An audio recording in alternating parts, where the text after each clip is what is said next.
So what's up, kamusta? Ayos pa tayo dyan. So nandito tayo ngayon sa may Motoposh Laredale branch para sa update natin dito. At nakita na rin natin itong Motoposh Evo 170. Ito yung kauna-unahang FI ni Motoposh.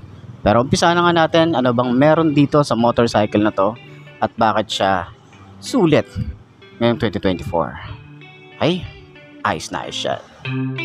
Give me a sign, will everything be alright? I need a sign, cause I don't wanna waste my time. Sometimes I don't wanna wake up, I feel tired in my bed, wanna lay up. Watch TV instead, about fake love. Let the drama unfold with my brain numb. Yeah, I'm still digesting everything that's going on. So yun na nga, hindi natin patatagalin yung price na, ayan, papakita ko na lang sa inyo yung price nito dyan sa screen nyo. Ayan, so sa tingin nyo, sulit nga ba itong 88,000 na to pag kinash nyo, diba? So para sa akin, siguro i-cash nyo, available naman sila sa cash, sa installment, pwede naman. Tapos mura lang din yung kanilang down payment. Makukuha nyo na to, ganda oh.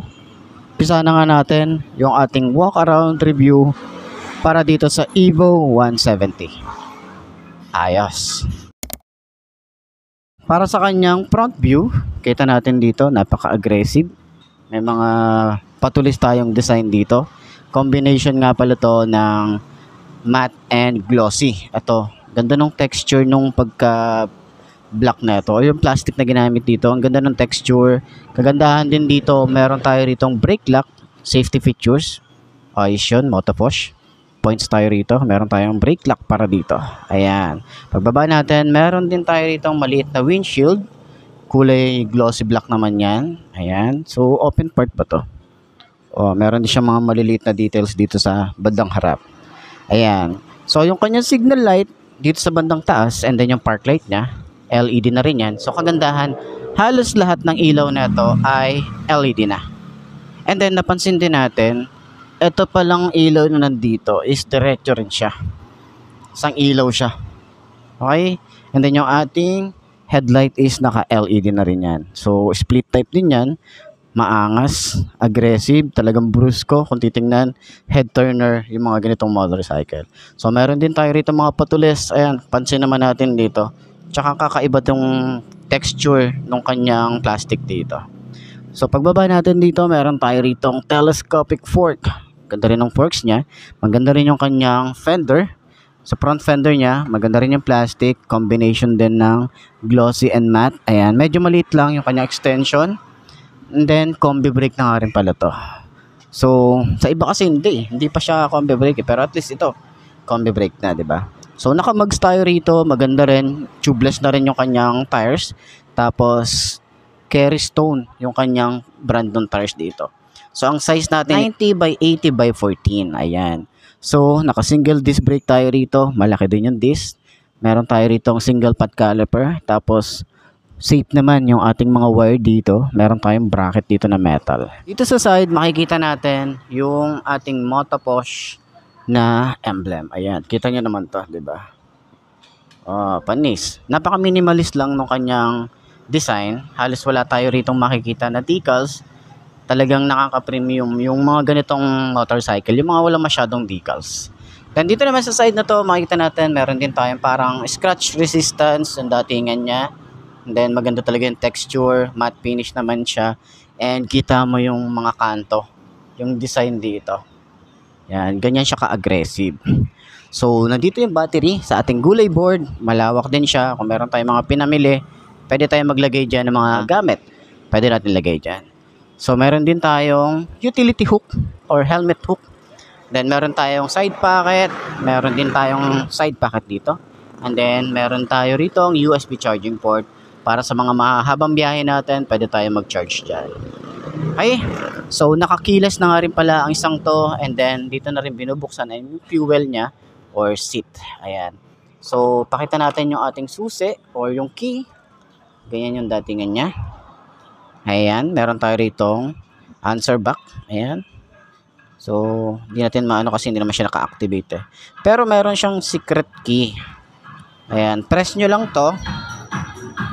Press nyo lang yung side Ito, tapos aangat na yung secret key natin. Ayan, umangat na. Ayan, ayan. Okay, 'di ba? Meron siyang secret key. Tapos meron din siyang solar panel para hindi malobat talaga yung ating remote. Ayan. So ginagamit lang tong secret key kapag kunyari lobat yung battery natin, naubusan tayo ng battery, tapos kailangan natin i-access yung compartment, pwede natin siyang i-access. So dito, hindi natin siya basta-basta ipupush or si-switch, no, sa ibang matigas pa siya. Pero para ma-switch siya, diin nyo, tapos pipihit nyo muna, and then nakalock na siya, hindi matatanggal yung susi. Pwede nyo na siyang galawin. Ayan, di ba? Tapos, pwede nyo ang galaw-galawin yan. Pero, kuha na kayo or okay na yung seat natin. Press nyo ulit, push nyo, and then ikot nyo ulit. Para mahugot natin yung secret key. Panis. So, yun yung kagandahan dito sa remote ni Evo 170. Yan. Ganda rin yung kanyang remote, diba? Dalawa naman yan. So, yung ating handlebar is naka-upright position tayo rito. Gusto ko rin yung design dito. Mapapansin natin, may mga parang carbon fiber finish yung datingan niya rito. Fully digital tayo rito. Meron tayong select and set. Sa mga switches, maganda rin. Parang yung kay, tawag dito, Evo Deluxe. Yung datingan ng switches niya. Yan. So, meron tayo rito kill switch, park light and headlight, and off. So, pwede nyo patayin, diba? And electric starter. Yung grip niya, maganda rin yung grip, mataba. So, saktong-sakto rin sa ating kamay, no? Throttle, responsive naman, tsaka mababaw. Then, kagandahan dito, metal yung dulo niya. Lever, ito malapad siya. Tapos, click natin. Ayan. So, smooth naman. Tapos, mapapansin natin dito, yung pagka-combi brake niya. So, pag press kasi natin yung rear, sasabay yung front. Ayan, pag pinipiga natin dito, pipigayin natin yan, sumasabay siya. Ayan. Basta yan, ganyan yung pagka-combi brake niya. Okay? So, dito naman sa side, yun nga, meron tayong safety lock, no? Brake lock. Meron tayong flasher, high and low, busina, and then signal light. Ayan. So, dito sa side, meron tayong Motopush na emblem. Then, yung upuan naman, mamaya sasakyan natin to kung abot ba ng 5 to na kagaya ko. So, yung foam, sobrang lambot, maganda. Pati yung leather na ginamit, maganda rin. Tapos, yung kanyang seat, ayan, yung leather niya, maganda rin. Mukhang premium din siyang tingnan. May mga stitches din siya rito. Tapos, makapal yung ating foam. And then, yung compartment, ayan, meron tayong helmet hook dito. Dalawa naman yan. Yung itsura ng ating upuan. Pwede tayo maglagay dito ng mga papers or mga bag. Pwede tayo dito. May sabitan siya. Okay? So, dito naman, yung ating side mirror, yung battery, nandito. Tapos, meron tayong kahit papano na compartment dito. Maluwag din siya. Then, yung ating gas tank. Yan. Kagandahan din dito is meron siyang saluhan. In case na matapon yung ating gas, is hindi siya basta-basta masisira yung paint nitong tank natin. So, pwede na natin i-access to kahit hindi nasusian. Ayan, di ba? So, ayos, di ba? Ganda rin ng design dito. Malinis lang. And, yung ating grab bar. Ayan, sumasabay yung grab bar niya dito sa pairings natin. Kita nyo naman yung design nito. Ganda rin. Solid din yan. Di ba? Solid din. So, ito naman ay naka PGM-FI na rin or fuel injection na rin to. Ayan. So, yung design para sa foot pegs, maganda rin. Medyo maliit lang siya, pero maganda yung paint job, maganda yung design, metal, ayan, ganda rin, solid. Naka-air-cooled nga pala ang isang to, pero ang ganda pa rin nung itsura nung kanyang cover. So, sa mga air-cooled na ganito, tapos 170cc, wala naman tayo naging problema. Yung motor nga natin, naka-air-cooled tayo. Kahit long ride natin or short ride, hindi pa tayo nakaranas na nag-overheat. No? So, nasa sa inyo pa rin naman yon. Siguro yung rider, pwede mag-overheat or mapagod. Pero itong makina nito is, yung air-cooled niya, talagang pagtuloy-tuloy tayong bumabiyahe. All goods lang. Walang overheat na mangyayari. Okay? So, dito naman sa bandang side, yung ating Evo 170. Naka-emboss din yung ating emblem dito. Maganda rin yung design, minimalist lang din. And sa ilalim, meron tayo ritong mudguard or tire hugger. Flexible din yan.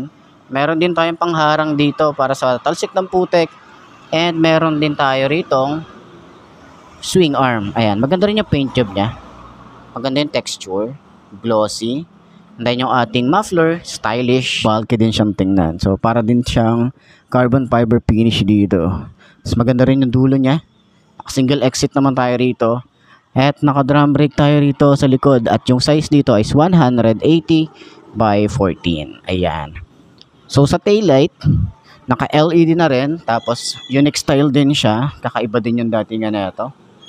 Ayan. So malaki din siya. So ang liwanag na ito sa gabi, no? Kitang-kita mo siya sa likod. So meron din tayo ritong stylish na signal light, pero ingat tayo rito kasi medyo naka-fix siya. So ingat tayo dito para iwas tayo sa masagi siya. Okay? Plate light, meron tayo rito reflector, and then yung ating rear fender. Yan, lagay ng plate.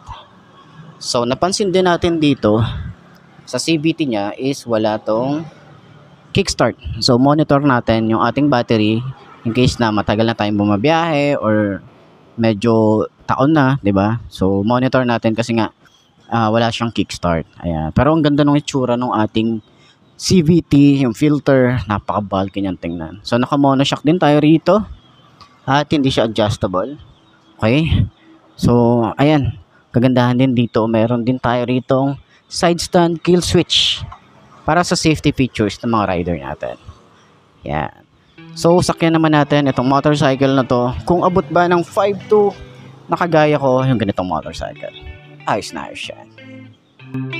Give me a sign, will everything be alright? I need a sign, cause I don't wanna waste my time. Sometimes I don't wanna wake up, I feel tired in my bed, wanna lay up. Watch TV instead, about fake love. Let the drama unfold with my brain numb. Yeah, I'm still digesting everything that's going on, second guessing if this world is a place worth saving. I feel lost in this world as of lately. Give me a sign.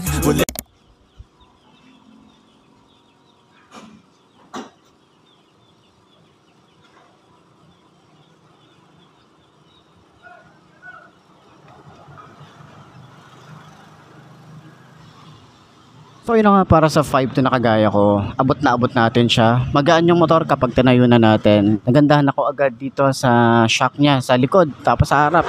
Kasi ramdam ko yung lambot, ramdam ko yung play niya. Ang ganda, ayos ng performance nito. Tapos malawak din yung ating turning radius. Okay siya ipangsingit sa mga alanganing traffic dito. So ayun, para doon sa lahat ng mga gustong kumuha ng ganitong motorcycle, puntahan nyo na lang dito sa Motoposh Plaridel branch or sa pinakamalapit na Motoposh dyan sa lugar nyo. So ayun, sana nakatulong tong video na to para sa mga naghahanap ng mga ganitong motorcycle or maxi scooter na ngayong 2024. Okay? Ayos na ayos yan. So yun na nga mga best, no? Ito na ba ang motor na babagi sa'yo? Kung ito na nga ay markahan mo na yan at mag-subscribe ka na sa aking YouTube channel. I-click mo na rin yung notification bell para updated ka sa lahat ng videos na upload natin dito araw-araw. So lagi niyong tatandaan, wala sa brand na motor ang tatagal yan. Kundi na sa pag-aalaga mo yan, tatagal yan. Ayos na ayos yan. So kita na lang ulit tayo bukas. I'm Mark D. Ciao. Maraming salamat sa inyo. Babush. You can see my face in my name. Came to this place to be great. I will make it happen one day. You can see my face in my name. Came to this place to be great. Okay.